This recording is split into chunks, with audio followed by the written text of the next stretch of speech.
my final little treat for the kids, and this is an all-time favourite of mine, is donuts. Yeah, easy, easy recipe. You learn this, baby, it'll set you up well.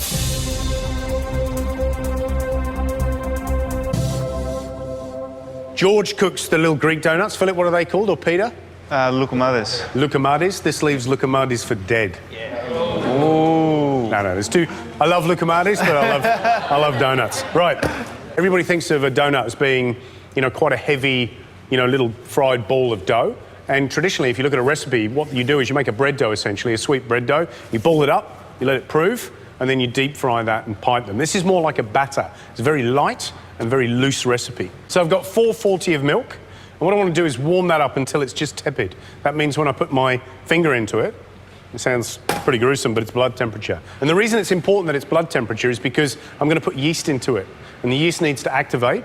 And yeast, as a living organism, thrives in that sort of ambient sort of temperature, If it gets too hot, it dies. If it's too cold, it's dormant.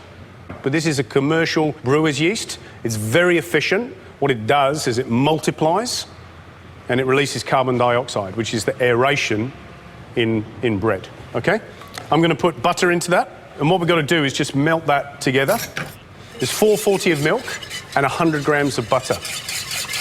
Now, that amount of butter is variable. If you're scared about putting that amount in, you don't need to. In fact, if you left it out, it wouldn't make an enormous amount of difference. It's just slightly different mouthfeel, and the butter adds a little bit of richness. So we've got 75 grams of caster sugar, and then 4 eggs. And what that does is it gives us a lovely, energy-packed soup to then dissolve the yeast into. The yeast is going to love that. It's going to feed on it, and it's going to go crazy, and it's going to do exactly what we want it to do, which is to prove, to multiply, to release carbon dioxide and aerate our dough. Then what we do is just pour a little bit onto the yeast and just, I use my fingers, you can whisk it in together, but what I'm doing is I'm just making it into a lovely yeasty little soup, and then I pour that back into the body of the milk and the eggs. I've got 20 grams of fresh yeast. If you're using packet yeast, if you're using a dried yeast, it's half that. So you can see that's nice and smooth, right? And then I put that back into the body of the milk. Right, and then all we've got to do is we're going to make a well in the middle of the flour, 600 grams of flour. And what we're basically making, and this is where this is very different to the sort of standard donut recipe that you'll find in a book, is this is more like a batter.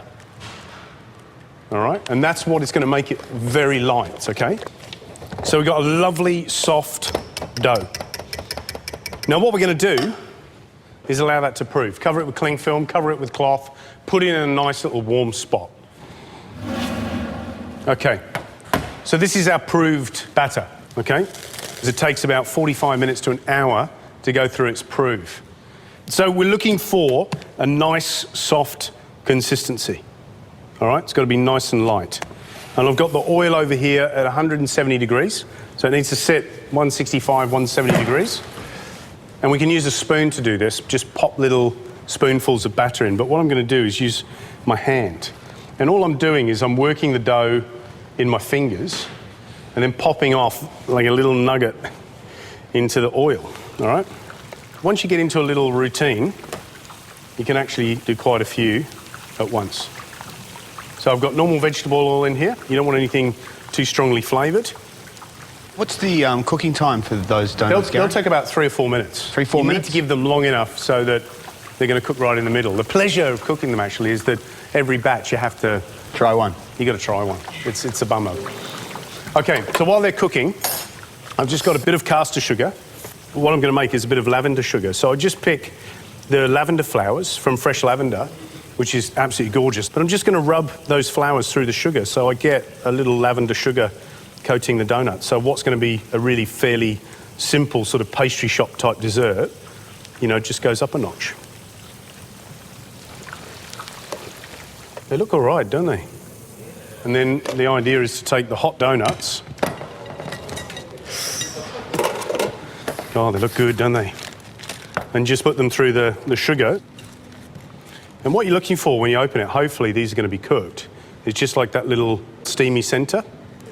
So all we've got to do now is just pop some jam in, and then they're good to go. But before we do that, I just need a little snack.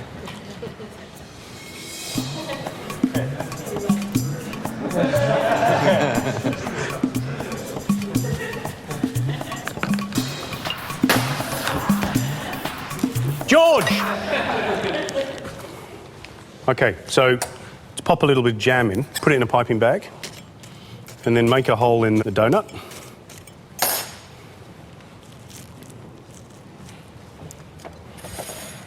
And then put plenty of jam in.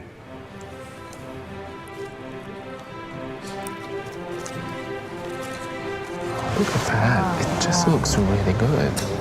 So all I need now is some clotted cream, warm donuts, and a volunteer. Oh, Georgie. Philip and Peter, come on. Oh, we can have a Greek moment. Huh? Here, let me come on their side. Oh. Dip it in the clotted cream, a little bit of jam. But the question is, are they better than our yayas or ukumadas?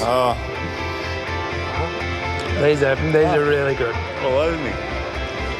The jam's not authentic Greek, but lavender sugar is a brilliant idea. They're nice, light, they just...